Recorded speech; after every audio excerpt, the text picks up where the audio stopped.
The Lord be with you. And with your spirit. A reading from the Holy Gospel according to Saint Mark. Glory to you, O Lord.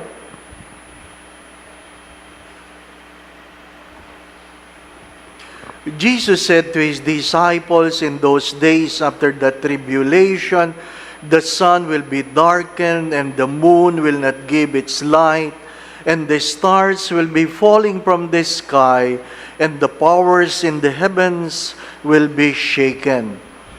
And then they will see the Son of Man coming in the clouds with great power and glory. And then he will send out the angels and gather his elect from the four winds, from the end of the earth to the end of the sky. Learn a lesson from the fig tree. When its branch becomes tender and sprouts leaves, you know that summer is near. In same way, when you see these things happening, know that he is near at the gates. Amen, I say to you, this generation will not pass away until all these things have taken place. Heaven and earth will pass away, but my words will not pass away.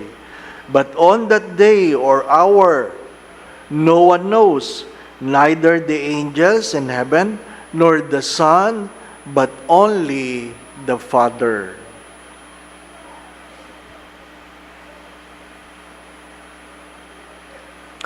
The Gospel of the Lord. Praise to you, Lord Jesus Christ.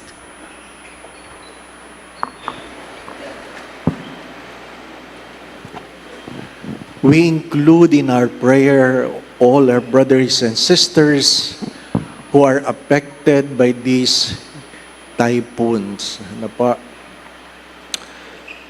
One of the most unforgettable experience as a priest is when I was celebrating or presiding the Eucharist at Mega Mall.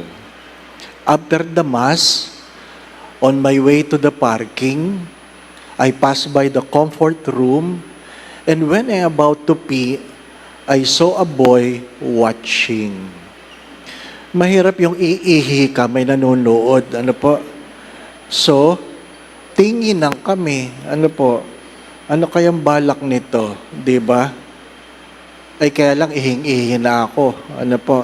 So, umihi ako. Umalis yung bata. Ha? Paglabas ko, kausap ng bata yung tatay niya. Sabi ng bata sa tatay niya, at sinabi ng tatay sa akin, sabi ko, anak niyo pala yan? Opo. Ano po kwento? Sabi niya, sabi niya, ang pari pala umiihi din. Hindi siya makapaniwala.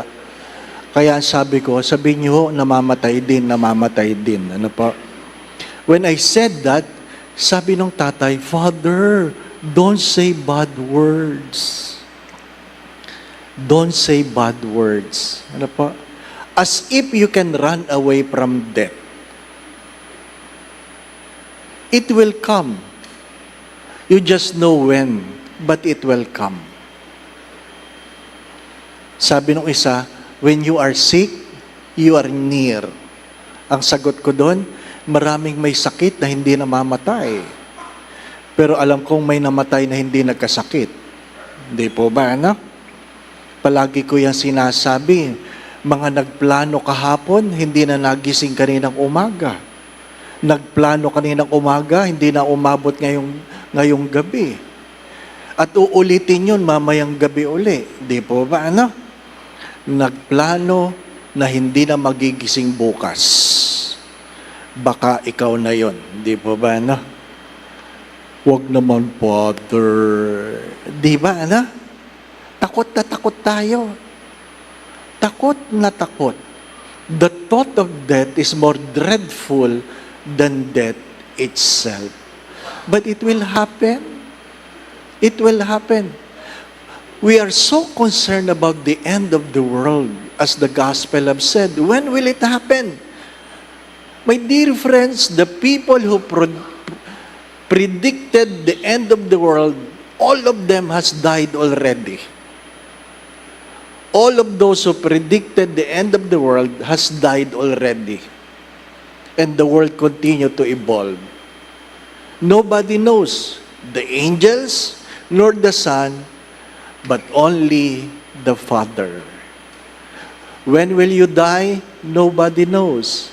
You cannot prevent it from coming, and you cannot rush into it. At least you are ready. At least you are ready. Anong palaging biro dyan? Kasi sa atin, gusto natin kunin tayo ni Lord habang natutulog. Di po ba na? Kasi ayaw nating nahihirapan pa, ayaw nating nabangga, ayaw nating nasunog, ayaw nating nalunod. Ano pa? Ayaw mong nasagasaan ng pison. Ano pa? Ano pang uri ng pagkamatay ang gusto mo? Ha? Kung papipiliin ka, gusto mo talaga, no? Habang natutulog. Di ba? Mabait ang Diyos. Kaya ngayon may namamatay na sa misa. Natulog eh. Ano pa? Ha? Unang pagbasa, unang pagtulog. Ikalawang pagbasa, pangalawang pagtulog. Humiliya, mahaba-habang pagtulog. Kinuha ni Lord. My dear friends, my brothers and sisters, you will not know. The first reading reminds us of what? You cannot escape from it. You cannot escape from it. Teresa of Avila said, remember that you have one life, one soul, one death. One life, one soul, one death. It could be long, it could be short, but it's the only life you will have. That's the only life you have. If you are 33 years old and above, please be grateful. Why? Because God has lived only for 33 years. If you're older than 33, it means you live longer than God. No reason to complain. Di po ba? Dito yun sa Greenbelt.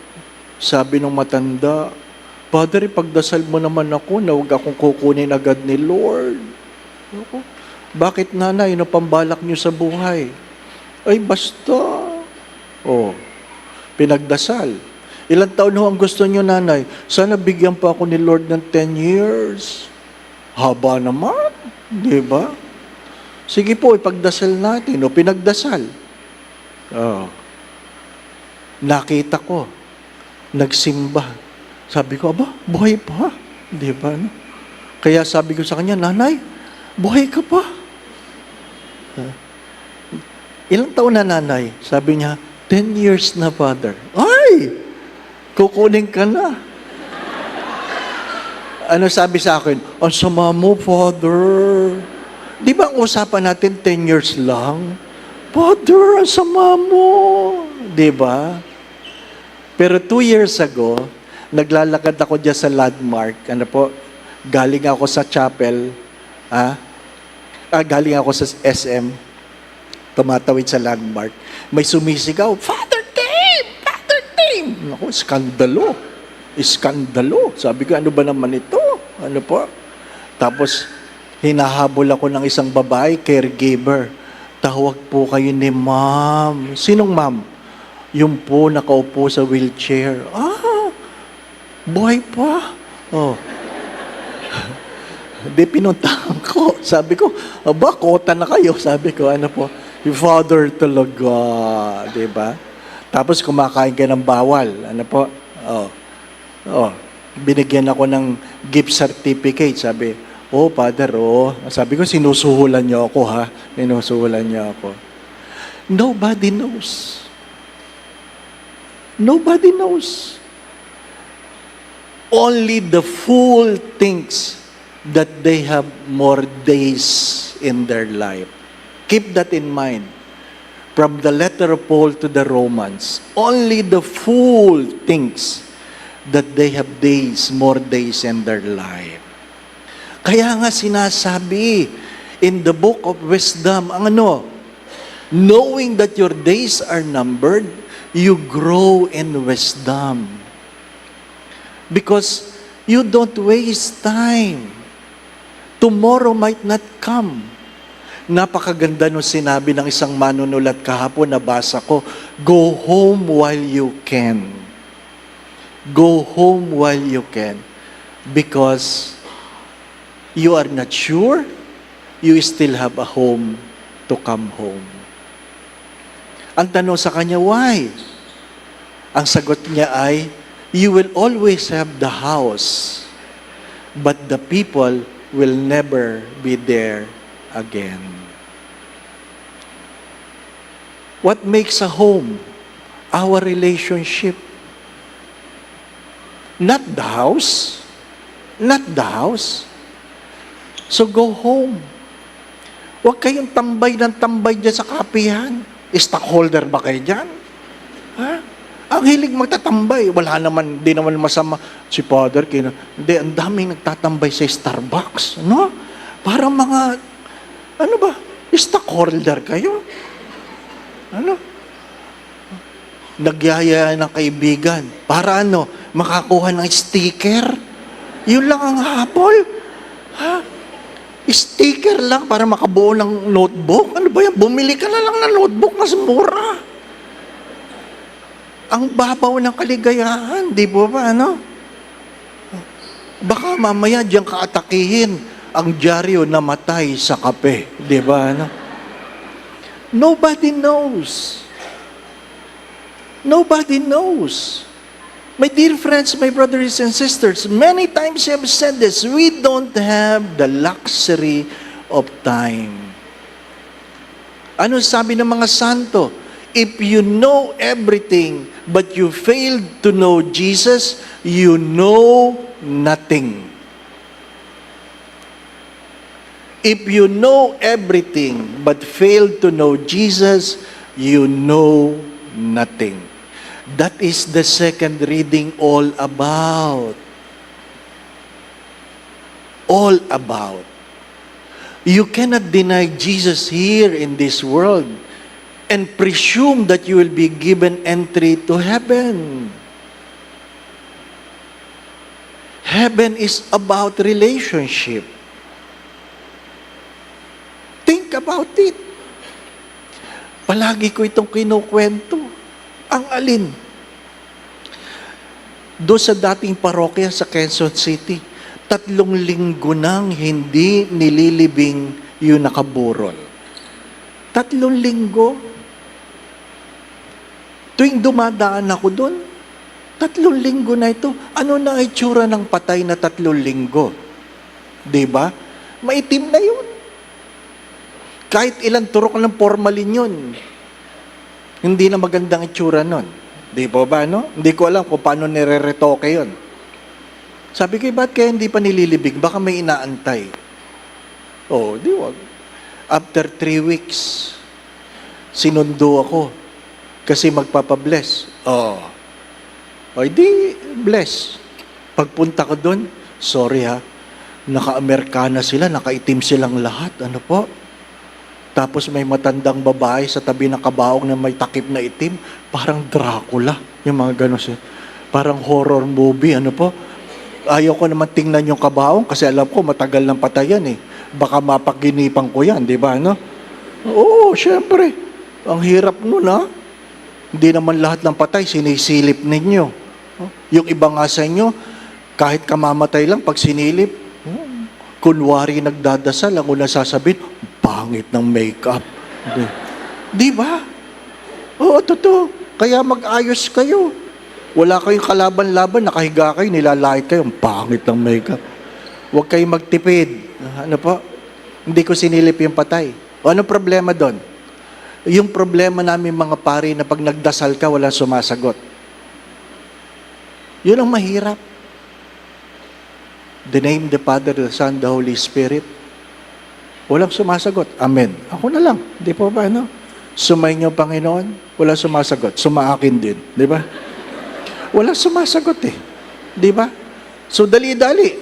Pagbasa, ang salita ng Diyos, ako na rin sumagot. Di po ba? Panalangin ako na lahat. Wala. Bilisan natin. Bilisan natin. Umalis ako, wala man lang Thank you, Father. Wala, umalis ako. Walang gumagalaw. Sabi ko, ako yata may problema dito. Umalis ako. Hinatid ako ng tricycle sa parokya. Pagbaba ko, sabi, Father, ba't nyo blines yun? Sabi ko, bakit? Nag-request Iglesia yun Sabi ko, ba't nagpa-bless? Ha? Ang alam lang namin, Father, nung naghihingalo, sinabi ay, huwag akong ililibing nang hindi nabe-bless ng pari. Takot sila. Di ba, Huwag akong i-bless nang hindi huwag akong ililibing na hindi nabe-bless ng pari. Tinalikuran mo ang simbahan, tapos pag namatay ka, magpapabless ka. Kung alam ko lang, hindi ko blines. Baka matutong lumakad yung patay, di pa ba, Di ba? My dear friends, my brothers and sisters, an atheist have said this in his sabi niya yung kanyang huling paalam, sabi niya, I'm fully dressed but no place to go. That's a sad story. Fully dressed, but no place to go. Keep this in mind. Even doctors get sick and die. Keep that in mind. No lawyers can win a case before God. And all the rich will die poor. They will have nothing in their hands. Do not forget that. Dumating tayong walang dala, aalis tayong walang dadalhin. Hari nawa, makapag-iwan na magandang ala-ala. Di po ba, We came with nothing, we will leave with nothing, hope that we'll be able to leave behind a good legacy. Hindi yung sinisilip ka sa kabaong, maliban sa sinabing ang pangit ng makeup, ang kasunod na sasabihin, namatay, hindi man lang nagbayad ng utang. Di ba? Ang pinakamatagal na relasyon ngayon, utang. Oo. Yan ang relasyon. Ang utang. Yan lang ang nagtatagal ngayon. Utang na lang. Di po ba, Ha? My dear friends, my brothers and sisters, do not forget this. We have one life, one soul, one death. Death is a mystery. It has no solution. When it comes, it comes. It comes like a thief in the night. You can never rush it. You can never prevent it. But if you die, ask the question, where are you going to spend eternity? Amen. Within 2 years, so many priests pass away. Father Venus, leading a pilgrimage to the Holy Land, umupo lang siya sa tapat ng Wailing Wall. Later on, yung kanyang pilgrims, nalaman, patay na siya. Wala na. Si Bishop Macaraeg, naglalaro lang ng basketball. Umupo lang, natumba, dead on arrival. Ano po? Ang latest, si Father Jeff ng Paranaque, nagkasal. Pagkatapos ng kasal, patay. Ano po? Ganon kabilis ang buhay. Hindi nyo alam. Ano po? Nobody knows. Pagkatapos ng misa ko sa patay, iyakang-iyakan, sabi ng mga kamag-anak nung namatayan, sana Father, pag may namatay, sabay-sabay na lang. Sabi ko, bakit naman sabay-sabay? Para wala nang iyakan. Sabi ko, hindi naman tama yun, nanay. Inimbitahan nyo lang ako, isasama nyo pa ako. Diba? Mahirap naman yun, di po ba? Hindi naman tayo sabay-sabay dumating. Kailangan ba sabay-sabay tayong umalis, di ba? Panapanahon yan. Ano po, kung gusto mong mauna, so be it, di ba? Ano? But don't worry, it will come. Just be prepared. The Lord be with you. And with your spirit. And may Almighty God bless you and your family, the Father, the Son, and the Holy Spirit. Amen. We go in peace to love and serve the Lord. Thanks be to God.